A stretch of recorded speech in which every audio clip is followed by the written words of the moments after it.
think things were going a little bit too well yesterday afternoon. We've been having a bit of trouble breaking free of Rouen's orbit today. So the first issue we had was that the hotels, which I discovered through an app that recommends hotels with chargers, there was a charger there, but there was two cars blocking it. Now I think one was a plug-in hybrid, but it wasn't plugged in, and in fact I think they were both plug-in hybrids that weren't plugged in. Now when I went down this morning, one of those had left and the other was actually charging. So, and it was the one that had been there the evening before.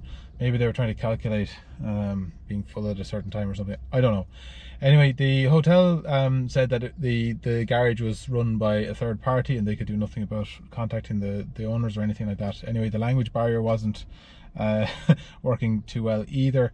The other thing is they wanted a €500 deposit, which I didn't really feel too comfortable with, and especially when there was actually a public charger not far away down the town. So the idea had been then to go to that this morning and top the car up. Now we still had, because of that charge we did late yesterday evening, we still had 50% in the car, so a short-ish top up would have given us enough to go on a route that I was thinking of past Dieppe and up to Le Tréport. But it was a long leg to Dieppe, and I would have preferred to have, I wanted a full charge for that. So anyway, I got probably a little bit too involved in getting out one of these videos and should have been more focused on maybe getting going earlier. But then when we did actually get going, probably maybe an hour later than we wanted to, we went down to the town charger, and again that was full, and we couldn't get onto that, and it was also extremely hard to find. So yeah, that was difficult. So we had a mission, some shopping for a gift for a friend that we're going to be staying with, so we wanted that to work out. So that was actually en route to Dieppe, so we headed off there anyway because we didn't want to let that go. And I was trying to research the chargers and things like that on the way that way.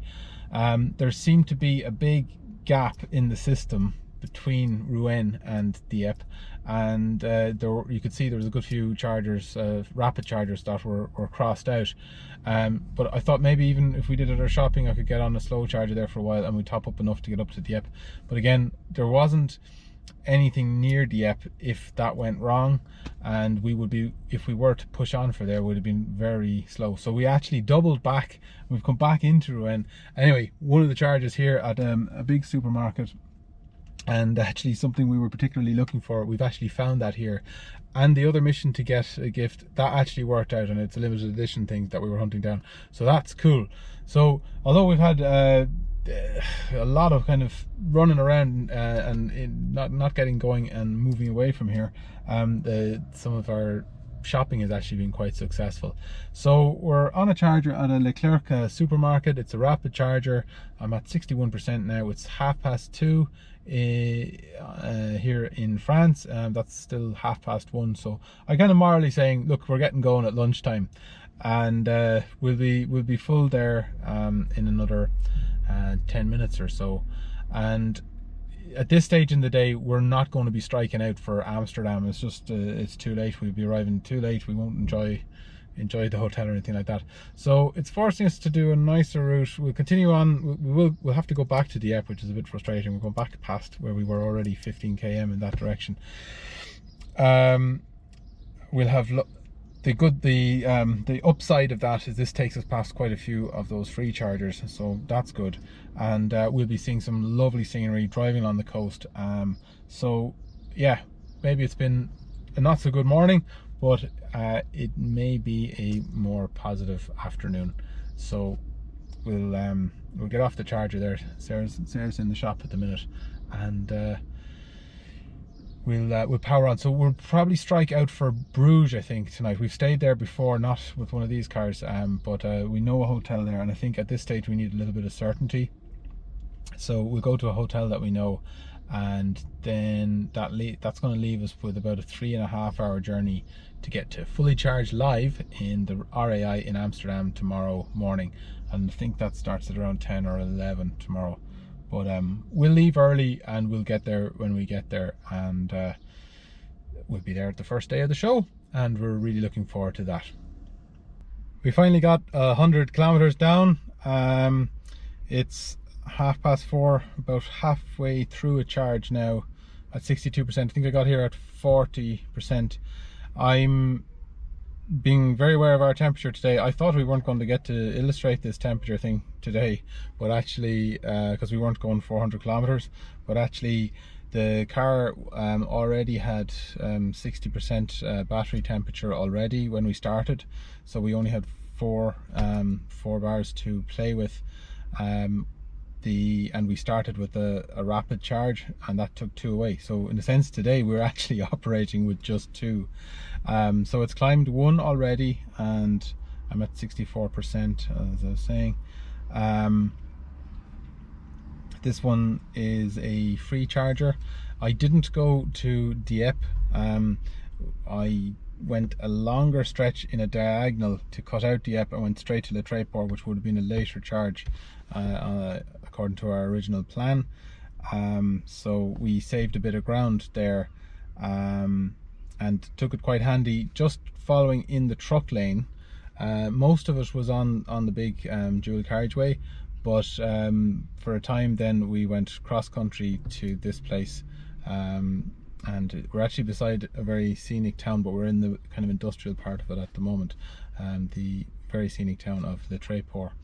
And it's somewhere we came to on another trip with Moby, the mobility cadet, late one night, and it was actually fabulous at night time, but we'd love to see it in the daytime. At the moment we're now at 74% in just the time I've been talking to you, and we still have 1 segment of the battery temp left, so we'll just see how we go. I think it's just 40k to the next charge, and then we'll do a long stint of 110k to another free charge, I think. The next one we'll pay for. The charge map ones, we did get a payment through with the charging at that last supermarket. That one was using the charge map card, and it looks like it was around €5.50. So that seems very much like we put in 20 kilowatt hours of power, so that looked like what the charge price was in Ireland up until the recent price rise. So that was good value, and then this is obviously great value. The more of these free ones we can grab, the better. So I'm gonna have a little look around the shops, and I'll catch up with you later. Okay, Sarah did the drive to that and we swapped back. We're just doing a short charge here, and it's again a charge map 1, and the access was absolutely no problem whatsoever. What were we at, Sarah? We were down around 80%, was it? We'd hardly used anything since the last place. I think we left there with 95. We left there at 95, but we got here with about 80. So anyway, the charger's already got us to 85%, and we went back into the shops after the charge at the last place, and the car actually cooled down 1 degree. It had maxed out, it had got to the top. Sorry I didn't do a clip of that. And during the last bit of driving, which was really nice, we went along the coast, and it was mostly probably 80k roads. We maintained that without gaining any more temperature. This is going to be such a short charge, we might not even go up a degree. We're going to go a good long distance on this one, 94 kilometers, and again we need to leave a bit of space for 1 more charge after that to get us to Bruges. If the morning didn't go well, the afternoon is actually going an awful lot better, and the evening. Driving along and choosing 80 kilometer roads, I was telling you that we were very close to the max on our temperature. By choosing 80k roads, and we've had a nice direct route along by the sea for a while, and then just nice French farmland, and it's been a pleasant and relaxed journey. and the car actually, while we were driving, there was one segment left, and then actually when I parked and put on the charger, it dropped down another. So there's space there to put in a half charge now. Like we only ran it down to about 50%, and by over 90 kilometers, and that's allowed us to the space to charge it. It has gone up 1 bar, and it's at 60% now. So by the time we get to about 90, yeah, it'll probably go up another temperature just before I finish the charge. We'll be maxed out, but we have enough we'll have enough charge to go all the way to the hotel where we're staying in Bruges. So we're basically beating the rapid gate, as they call it. Coming up to 9 o'clock there, and on our last 120k towards Bruges. We'll do a top-up charge on the way. Just wanted to kind of talk a little bit about this kind of beating the temperature in the car. So the theory is not really going below 50%. What that means when you get to a charge point as well is you've still got 50% in reserve, so you can go as far as you've just gone. I mean, on the worst kind of possible principle, that means you could go back to where you just came from if there were no more charges ahead. So, you know, it's a kind of a good emergency plan. Might sound a bit ridiculous, but it's actually not that we're spending more time charging, it's just you're going along a bit slower.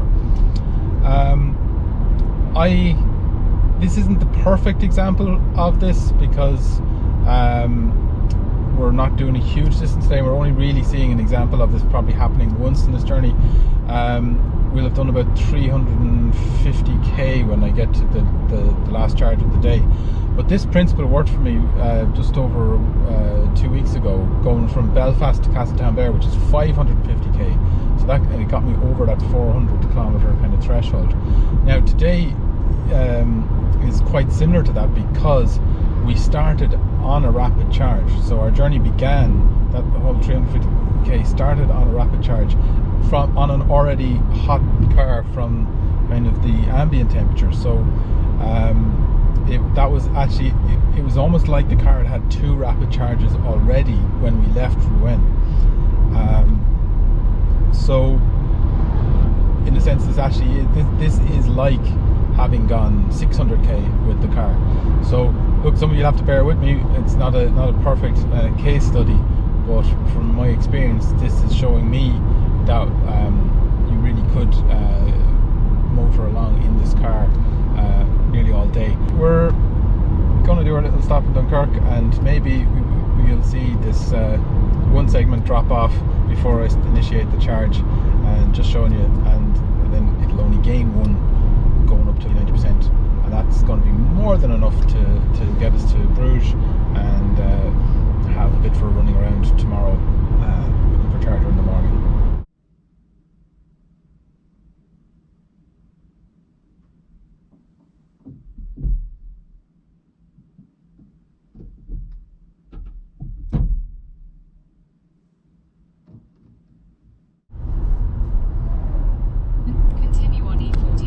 We're in Belgium. That's 3 countries in 3 days in a 30 kilowatt-hour Nissan Leaf. I can't believe it. Kind of starting to almost like, it was really dawning on me today what we're doing, like multiple countries with this car. It's crazy. Didn't really think it would do that when we got it. This is 4 years in. Brilliant. The good thing about the last leg of the journey is you can go back to full speed again on the dual carriageways.